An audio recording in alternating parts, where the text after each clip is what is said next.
अस्सलाम वालेकुम दोस्तों, कैसे हैं? क्या हाल है आपके? उम्मीद करता हूँ आप बिल्कुल ठीक ठाक होंगे। 3 अप्रैल सन 2026 है और आज दिन है जुमा का। तमाम दोस्तों को हमारी तरफ से जुमा मुबारक हो। तो दोस्तों, आज की वीडियो में हम बात कर रहे हैं ओमान वर्क वीज़ा के हवाले से, विजिट वीज़ा के हवाले से और इसी के साथ साथ ही जो फैमिली 2 ईयर वीज़ा है इसके हवाले से।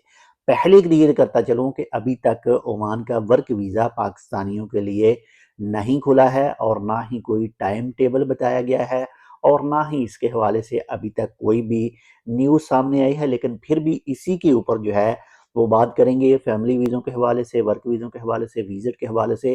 और जो इस वक्त जो चीज़ें चल रही हैं मशरक़ वस्ता में, इसके साथ साथ जो पाकिस्तान में पेट्रोल और डीज़ल की कीमतें जो बढ़ी हैं इनके हवाले से। तो स्टार्ट करते हैं नंबर 1 पर। जो वर्क वीज़ों के हवाले से हमारे चैनल के ऊपर या फिर दूसरे सोशल मीडिया के ऊपर सवालात पूछे जाते हैं और इसरार इसी चीज़ के ऊपर किया जाता है कि पाकिस्तान के लिए वर्क वीज़े या फिर बांग्लादेश के लिए वर्क वीज़े या फिर अफ़गानिस्तानी दोस्तों के लिए नॉर्मल रूटीन के जो वर्क वीज़े हैं वो कब खोले जाएंगे। हालांकि उनको रिप्लाई भी दी जाती है मुख्तलिफ सोशल मीडिया के ऊपर कि अभी कोई चांस नहीं लग रहे। जब भी चांस होंगे, जब भी कोई डेट अनाउंस की जाएगी तो आपको ज़रूर बताएंगे। लेकिन अगर आपके पास इतने ही ज़्यादा पैसे मौजूद हैं और आप जो वो पैसे खर्च करना चाह रहे हैं तो हम अपना अकाउंट देते हैं, आप हमें पैसे ट्रांसफ़र कर दें। जैसे ही वीज़ा खुलेगा तो उस टाइम आप अपने पैसे जो है वो वापस ले लें हमसे। अगर ऐसा नहीं करना चाहते तो आप अपने पैसे जो है वो किसी अच्छी जगह पर इन्वेस्ट कीजिए और उस इन्वेस्ट से जो है वो थोड़ा-सा मुनाफ़ा इकट्ठा करके अपने पास रखें। इसके साथ ही बात करते हैं विजिट वीज़ा के हवाले से। जो यानी कि ऑन अराइवल आज से कुछ टाइम पहले, कुछ दिन पहले एक न्यूज़ भी ये गर्दिश कर रही थी कि पाकिस्तानियों के लिए भी ऑन अराइवल ओमान का वीज़ा है। तो ऐसा कुछ नहीं है। टूरिस्ट वीज़ा आता है कि टूरिस्ट वीज़ा भी जो पाकिस्तानियों के लिए है अब वो अवेलेबल नहीं है। इसके साथ ही बात करेंगे विजिट वीज़ा। तो अभी तक किसी टाइप का कोई विजिट वीज़ा जो है वो पाकिस्तान को नहीं मिल रहा। लेकिन अगर बात करें फैमिली 2 ईयर वीज़ा की तो फैमिली के लिए, बीवी और बच्चों के लिए जो है वो विजिट भी खुला है और इसके साथ साथ जो 2 ईयर वीज़ा है वो भी खुला है। लेकिन अब थोड़ा-सा टाइम जो है वो ज़्यादा ले रहे हैं। यानी अगर आप अप्लाई करते हैं, थोड़ा-सा टाइम बनिस्बत पहले के थोड़ा-सा टाइम ज़्यादा लग रहा है। इसकी वजह हमारे खुद के जो कारनामे हैं वो हैं।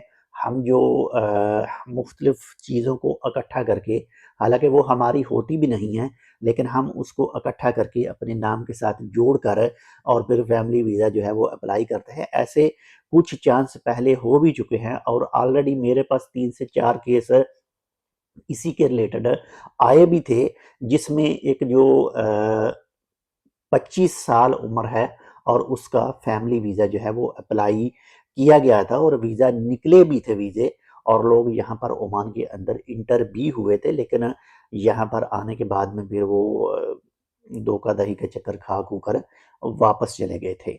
तो इसी वजह से जो हमारे खुद के कारनामे हैं, इसकी वजह से जो फैमिली, जो रियल फैमिली है, उनके वीज़े भी थोड़े से डिले हो रहे हैं। लेकिन अल्लाह ताला हम सबको जो है वो हिदायत दे और ऐसे काम जो है वो हम ना करें। इसके अलावा अगर बात करें मशरक़ वस्ता के हवाले से तो कशीदगी दिन ब दिन जो है वो मज़ीद बढ़ रही है और इसके बढ़ने की वजह से जो है वो ख़ासकर पाकिस्तान के अंदर जो पेट्रोलियम मसनूआत हैं इसमें काफ़ी ज़्यादा फ़र्क देखने में आ रहा है। जो अभी हाल ही में यानी कल ही जो है वो तकरीबन जो 458 पाकिस्तानी रुपए और कुछ पैसे पर 1 लीटर के पेट्रोल के जो है वो बताए गए हैं और डीज़ल इससे भी महंगा है। और फिर कुछ किस्म की कहानियाँ भी साथ में चल रही हैं कि जो मोटरसाइकिल वाले हैं उनका जो फ्यूल प्राइस है वो दूसरों से थोड़ी सी अलग होगी। इसके बाद में कुछ इसी तरह की कहानियाँ थी। लेकिन जो समझने से, सोचने से कासर हैं कि कोई मखसूस पेट्रोल पंप हैं जहाँ पर मोटरसाइकिल वालों को अलाउड होगा। वैसे तो जो सिस्टम पाकिस्तान के अंदर है वो आप सब जानते हैं, हम भी अच्छी तरह से जानते हैं। इसके ऊपर ज़्यादा कुछ बात करने की ज़रूरत भी नहीं है। बाकी अल्लाह ताला हम सबको भी हिदायत दे और जो भी कंट्रोल इस वक्त कंट्रोल रखते हैं पाकिस्तान के ऊपर या फिर नेक्स्ट आने वाले दिनों में रखेंगे तो अल्लाह ताला उनको भी हिदायत दे। باقی اگر بات کریں جو اس وقت مشرق وسطیٰ کی وجہ سے جو حالات کشیدہ ہیں، اس کی وجہ سے جو پاکستان کے اندر پیٹرولیم مصنوعات کی قیمتوں میں فرق پڑا ہے، تو یہ ایسا بالکل بھی نہیں ہے۔ یہ آئی ایم ایف کی طرف سے جو شرط رکھی گئی تھی، یہ اس کی وجہ سے فرق پڑا ہے جو اس وقت پیٹرولیم مصنوعات کی قیمتیں بڑھی ہیں۔ آپ مختلف سوشل میڈیا کے اوپر یا پھر مختلف ویب سائٹ کے اوپر اس کے حوالے سے خود بھی سرچ کر سکتے ہیں۔ ملتے ہیں انشاءاللہ آپ سے دوسری اپڈیٹ کے ساتھ۔ اپنا بھی خیال رکھیے گا اور ہمارے لیے دعا ضرور کر دیجیے گا، اور چینل سبسکرائب نہیں کیا تو ٹیک ود اردو کو آپ سبسکرائب کر سکتے ہیں۔ اللہ حافظ۔